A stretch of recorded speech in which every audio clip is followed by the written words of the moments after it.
Bien, esto me etiquetaron varias veces en este video. ¿Cómo amanecen los terratenientes del arriendo, ah?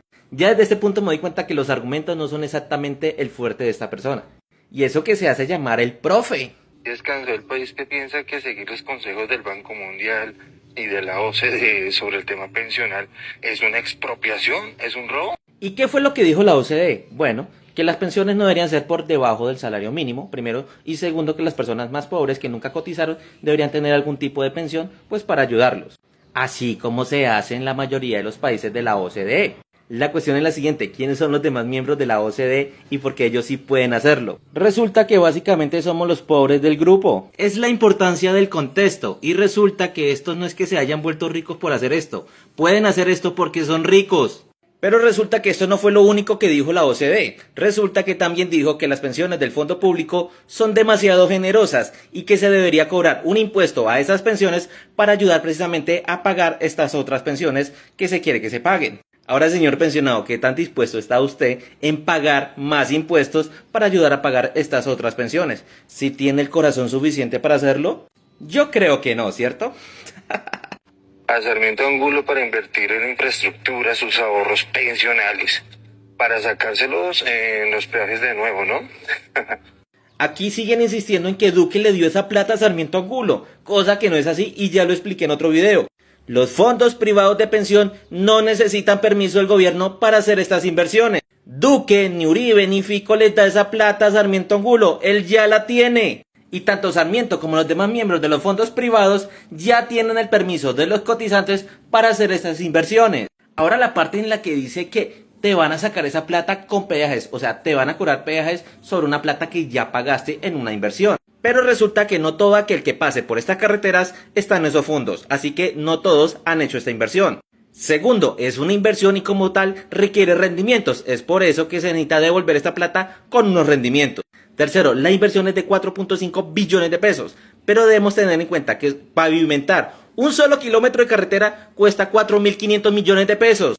Por consiguiente, esa inversión no es suficiente para hacer todo lo que se requiere hacer. Y entonces son con los peajes que se termina de pagar el financiamiento de estas carreteras. Además de que otra función de los peajes es precisamente pagar el mantenimiento y reparcheo de alguna de estas vías. Por otro lado, si queremos hablar de pagar el doble o el triple de plata que ya has pagado, pues hablemos de los fondos públicos, donde mientras haces tu aporte mensual a las pensiones, tienes que ir pagando impuestos extra para ayudar a pagar precisamente las pensiones, porque no alcanza la plata. Además de que cuando te pensiones tienes que seguir pagando impuestos para ayudar a pagar tu propia pensión.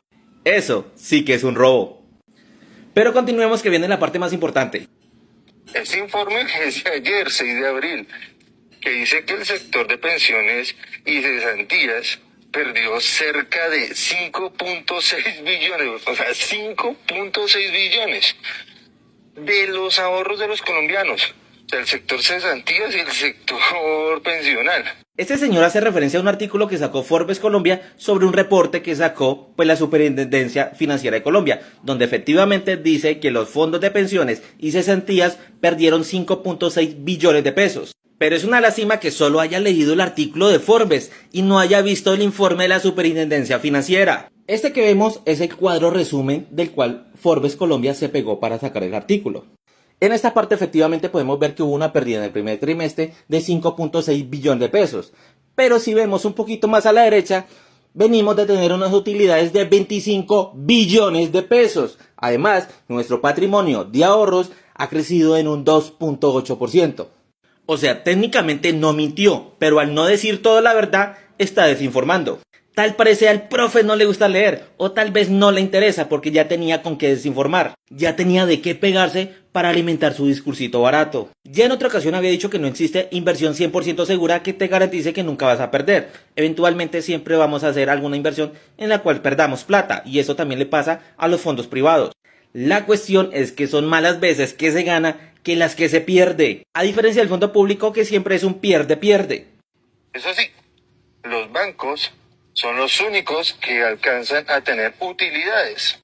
Resulta que los bancos son una cosa y los fondos privados son otra cosa. Puede que le pertenezcan al mismo dueño, pero resulta, por ejemplo en mi caso, tengo dos negocios. A veces uno de ellos me da utilidades y el otro me da pérdidas. A veces los dos me dan ganancias o a veces los dos me dan pérdidas. Pero nada tiene que ver el uno con el otro. Estas falsas correlaciones que hace este señor que se hace llamar un profesor, no sé si en verdad lo sea, es digna de un niño de preescolar. Confundir una cosa con la otra. Pero bueno, ya sé por qué lo hacen. Alimentar el discurso político. La verdad sí me la pusieron muy fácil con este señor. Es la diferencia entre una persona que sabe lo que dice y alguien que solo quiere alimentar su discurso político.